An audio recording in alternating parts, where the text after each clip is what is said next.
One pastor, I won't mention the church, shared with me one time. In their church, they solemnized about 100 and something marriages in 1 year. When they took statistics, 30 plus were separated with no hope for reconciliation. For a lot of young people who are yet to even get married, sometimes they see these signs, but they do not pay heed to it. Well, I've been married just for 3 years, getting to 4 years. And sometimes I wonder why, people will gather, all relatives, friends, family and friends, to have a very beautiful wedding. And then later engage, you hear that they are seeking for divorce. Because today, many young people are getting into marriage with the option, I can walk away. I can walk away. As long as we continue to grow in that mindset, marriages will continue to disintegrate. See, as a Christian, I believe the devil is at work and he's going after the entity of family, marriages. Because at the end of the day, when families are separated or divorced, I bet you the children are at the receiving end, if there are children in that marriages. And that's what the devil wants. I'm coming from the biblical perspective because that forms my belief, that forms my theology, that the Bible influences my decision. So I'm coming from that end, and Bible tells me that marriage is a union between one man, one woman, and what God says about it is as long as both of you are alive. So death is the only thing that can separate marriage. A lot of times we also have forgotten that we're marrying a person that isn't perfect. And we seem to have a concept about what an ideal partner should be. And when the person we're marrying falls short of any of the standards or illusion we've created, it becomes a problem for us. And then we begin to have this rift because there's no more agreement, and then you want out. And then the promotion of individualism, whether we like it or not, a lot of, from the movies to the content we are exposed to on social media or even conventional media, and the discussions we have, individualism, self-development. In a quest for self-development, there's a possibility probably you're married to a person whom you've probably not discussed your plans for the future with, and you want to go get a master's degree, and then the master's degree is supposed to probably be here in Jos. Your partner wants you to probably go for the master's degree in Jos, but you want to go to America, and then it becomes a problem. This person doesn't want me to progress, and it becomes a problem. The person he wants out. Yes, he doesn't want me to progress. He doesn't want my personal development, and I cannot stay in a place where I'll be stagnant. And in a bit to be individualistic, they get out. What is the purpose of marriage? Who institutionalized marriage? Who set it up? Where did marriage come from? You see, it starts from there. What do people understand marriage is? So if you have a wrong view of what marriage is, you will struggle. Today, a lot of us go into marriage with all funny ideas. One of my favorite authors, he talks about marriage, and the book is, What Did You Expect? So expectations that people have into going into the expectations they hold and have before going into marriage are some of the reasons why we see the marriage is going apart. What do you think is missing in this generation, or what has kept our grandparents, our parents for 50 years in marriage, for 60 years in marriage, and then now we seems to be having just short-term marriages? Short term. I had a conversation with an older friend some weeks ago, and she talked about our fathers were not perfect. We did not even know they were struggling with addiction. They will drink and come home, but they never missed being fathers, playing that father role. And so for us as children, we never knew. But you know that when your mother tells you, you adjust. The fathers played that role. So our parents, our grandparents went through a lot in their marriages. Yes, today we see some form of bitterness for the things that they accommodated. However, it is not excuse enough for our generation today not to stay in it. Marriage is a union between two broken people. Hey, I'm not perfect. My husband, Beatrice, is not perfect. We're two broken people, but marriage is that decision that we will stay in this. And as believers, we believe that there is a third cord in this marriage, and that's God. So today, our personal relationship with God is faulty. It is. I'm sorry if it sounds judgmental, but I think it's faulty. That's why we're not staying. I'm not referring to extreme cases of where abuse is, your life is threatened. I'm not referring to those cases. In those cases, I will also not say divorce. I will say separation until there's repentance, until there's change, and it comes with help. Community, we help one another. We see a brother falling, the church says you should be there for that brother to help. So when we find those kind of extreme situations, it takes more than just the two involved to help them. So for our generation, let's begin to ask ourselves, what's my walk with God like? Because that's where it comes from. Marriage counselors will tell you about that triangle. The closer I am to God, the closer I will be to my spouse. The closer I am to God, the more I will understand that God is gracious to me. I should extend grace to my husband as well. But I don't know why we're missing it as young people today. And the statistics are scary. One pastor, I won't mention the church, shared with me one time. In their church, they solemnized about 100 and something marriages in 1 year. When they took statistics, 30 plus were separated with no hope for reconciliation. One of the reasons why I think it's changing with our generation is a lot of young people are raised by parents who are traumatized. They probably their parents probably grew up in homes where the marriage was not balanced. They saw a lot of things as children they shouldn't have seen. So they grew up with these mentalities, got married, and expect the wives to do what their mothers weren't doing, or the husbands to do what their fathers weren't doing. And that sort of mentality is affecting the children they're bringing up. And then single parenting is probably also a problem.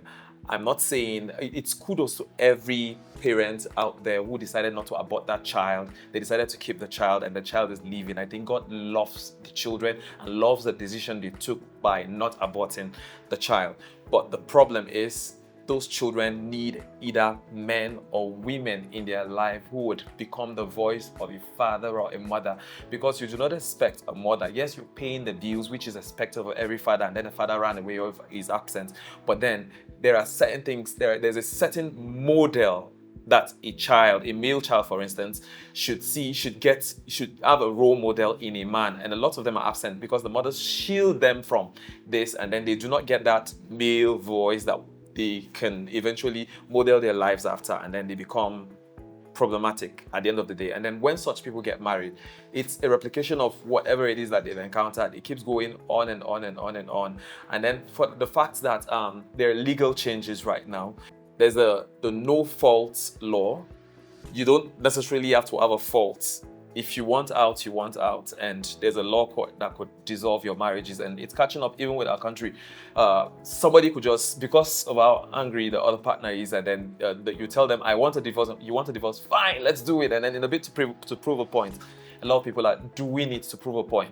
There are clusters. They make it look appealing. The media is being used to make it look appealing, to make divorce look appealing. You're seeing people who just got divorced, they get their share of the monies or whatever it is that they're getting off the marriage. They're traveling the world and single and free, posting beautiful pictures online of how fun life is. Is there any bad effect for couples who are separated or divorced? So now look at society. We are shouting, we are crying. Alcohol and substance abuse. We're looking at teenage prostitution. We're looking at trafficking. Look at all the vices we're facing today in society. My brother, if you look deep, I have not done a research, but I believe there's a correlation. If you look deep, you will see that the family has disintegrated. That's why these children are going haywire. That's why society is the way it is. If you and I are tired of what is going on in the society, let's begin to encourage people to remain. We face challenges as married people. My marriage is not perfect. I've been married 11 years. I am strong-willed. My husband is on the other side. He laughs about it and says, I'm that brake that stops you from going to burn yourself, But we are not perfect. We are not perfect. So if we are not perfect, let's fight to protect the sanctity and sacredness of marriages. That's what young people need to do today. You see the vices we're facing. One solution is for families to remain united. When we're united, we can fight a lot of these negative vices we're seeing in society. And so the effect, my brother, is sad, but the devil is getting what he wants from society because homes are disintegrating. Particularly because I think it affects the children. And if we say children are the leaders of tomorrow, a lot will not happen. We will not experience the kind of good that we want to happen in our communities, in our society, and in our country, because those children will have some form of malfunction. It's affecting them emotionally, and it's also affecting them psychologically. That's why we will have behavioral issues. A lot of criminals you find on the way today, on like if caught, you would find just dig deep into their background. You'd find out there's an absentee father. Probably they were raised by just the mother, and then the mother would speak, and then there's no stamp of authority at home. It has a toll on your finances. When two come together, they helping put things together, and suddenly there's just one person. The person would struggle, and then you're going to be struggling with psychological issues, even as a single parent or a parent that's trying to raise the children alone. And then there's the introduction of sex. If for those who are not having sex before they got married, you introduce sex. I'm not saying you cannot go out to have sex like some people, but as Christians, you know that if you decide to go with divorce, it means you're going to remain single forever until it is said that when the other person dies, before you eventually will get married. But then, so when you have sexual needs, conji, what happens to you? There's a possibility of going on a rampage, and then it spreads like wildfire.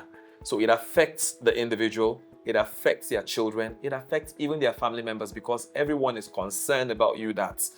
Why is this happening to you? Is it a curse on our family? Step number one, you have to tell yourself divorce is not an option when you step into marriage. And when you now step in, two broken people, imperfect people, you will have problems. In fact, if you don't have problems, there is something wrong with your marriage. One of my favorite authors will say marriage is disappointing because two broken people. So what is the option? I tell you, the number one solution is fix yourself with God. Why? Why am I saying that? How does it work out? I fix the vertical. God will show me my errors. Because you see, in the marriage, what we are facing today, I will continue to think, oh, Beatrice is my problem. Oh, Beatrice is my problem. One of my authors, the first time I read that book and I came across that principle, it helped me. He said, the problem of my marriage is me. The problem of my marriage is me. It's not always your spouse. If you focus on your spouse, it continues to build and become big. One of my friends say what you give attention to grows. If I begin to say Beatrice is my problem, it will continue to grow until it grows out of hand and it will embarrass both of us. So my problem is first me, and it will be from my relationship with God. He will deal with it. When he's done dealing with it, I will learn to extend grace. Because grace is what we need to give to each other in marriage. And yes, there are issues, there are stories and cases where you need to speak out. Unfortunately, we grew up in a generation, we saw our mothers, they kept mute. Is it only in your house? You don't spill it out, manage it. No, I tell my husband, I say, we're struggling about this thing. And if we're struggling, I feel both of us lack the skills that it needs to grow out of this. Can we speak to somebody? Can we share with somebody? That's what we do.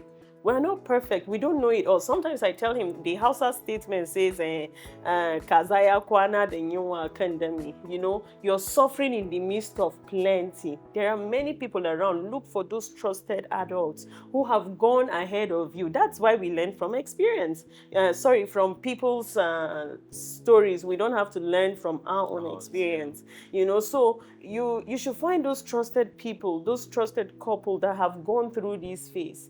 and speak with them. Of course, be careful. See, the sad part too is there are also bitter women and men who have stayed in it. They are not divorced, Yes. but they are divorced in their houses. So, you know, you can be married and you are divorced. That's another type of divorce because we don't want it to broadcast.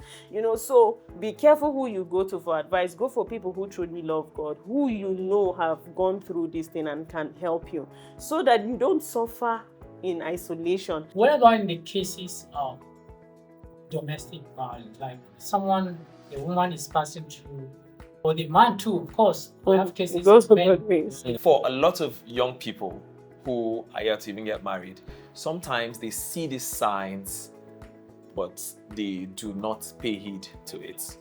There are red flags. The person is already abusive even by their words. Some of you would say, if he loves me, he will have to hit me. I see some really twisted things online. It begins from all of this. The red flags are there, but a lot of people ignore them. And that's why when they get into it, they would probably want to run out immediately. I am not an advocate for divorce, but I will say separate. Separate, find somewhere safe and work on it. You don't give up on the marriage. That man that is beating his wife or that woman that is abusing her husband, it's the result of what we have talked about, the trauma, what they face. There's always a reason behind something. So people say hurt people hurt people. That man is hurting. That woman is hurting. Whoever the abuser is also hurting. That is not an excuse for them, but research has shown that they are hurting. That's why they are hurting another person. So for me, separate so that you are alive and you deal with the issues. Because sometimes we easily excuse this and we say, oh, go ahead, get a divorce, go and remarry. You know, they say, you don't feel whole body conji, go and remarry. Let me tell you, I have seen situations where you go and remarry and the man, when things become normal, he will abandon this new wife and the family and go back to his first wife.